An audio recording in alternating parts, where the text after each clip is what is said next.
Now in Slovenia, at least 6 people have died and hundreds have been left homeless amid flooding that has been called the worst natural disaster to ever hit the country. Now, the flooding started over the weekend, submerging villages, washing away roads and causing $550 million of damage. It came after a month's worth of rain fell in less than a day. In response, the European Union and NATO have begun sending aid to Slovenia. The heavy rains also hit Austria, where one woman died after falling into a river in the southern village of Zollfeld. Austria also reported over 360 landslides. Croatia, meanwhile, has declared a state of emergency in parts of the country where roads, settlements and fields are submerged. So important to see firsthand and with my own eyes the massive impact of this disaster. And it was heartbreaking to see the devastation that the rain and the flooding and the mudslides have caused. We feel with the victims, we mourn those who lost their lives.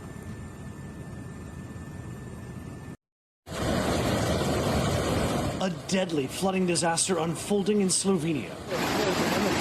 Emergency crews carrying out swift water rescues, dragging this woman out the window of her car. Airlifting survivors from the floods and using rafts to pull residents from their homes. Torrential downpours hitting the northern and central regions of the European nation Thursday night, dropping a month's worth of rain in 24 hours. The mayor of this town saying a landslide has cut off access to one village and people are still trapped. So far across Slovenia, at least 3 people dead, thousands more forced to evacuate their homes. A state of emergency stretching across nearly the entire country. Aerial footage revealing the extent of the devastation, entire neighborhoods submerged. Power reportedly knocked out in roughly 16,000 households. The storm, which is still dropping torrential rain, now on the move.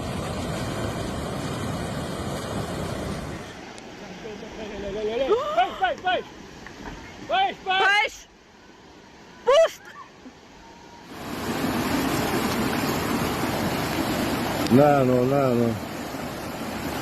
Letite stran.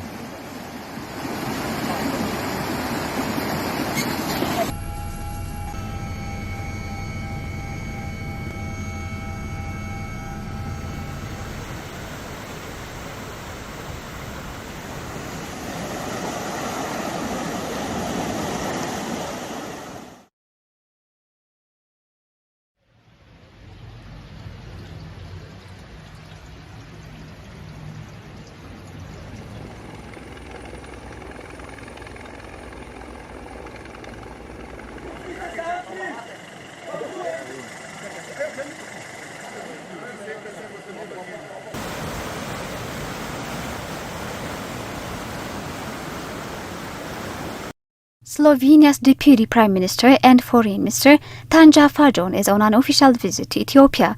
The main purpose of the visit is to strengthen relations between the two countries. Also, in the light of the imminent opening of the Slovenian embassy in Addis Ababa, Deputy Prime Minister and Foreign Minister of Ethiopia Demeqe Mekonnen has conferred with his Slovenian counterpart Tanja Fajon on Monday. The two officials have discussed on ways to bolster bilateral ties on multifaceted spheres and other international issues of mutual concern. Meanwhile, Minister of Health Lia Taddese met with Tanja Fajon. According to the Ministry of Foreign Affairs, the two sides also discussed issues of mutual concern. Lia has stated that the Ethiopian government places the highest priority on public health care and restoring health centers that have been damaged as a result of conflicts throughout the country, particularly in the north. Tanja Fajon, on her part, said that her country had implemented effective healthcare reforms and that Ethiopia can learn from its experience. On the other hand, Tanja Fajon met with Minister for Trade and Regional Integration ገብረመስቀል ጫላ, and the two sides agreed to strengthen their relations, especially in beekeeping. She also noted that Slovenia can offer beekeeping know-how and technology to Ethiopia.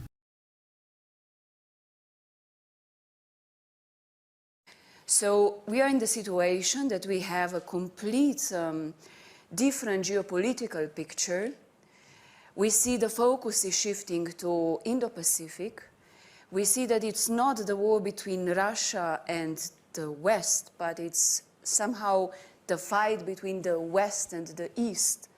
And in such a situation, I think we have to think what we can do better.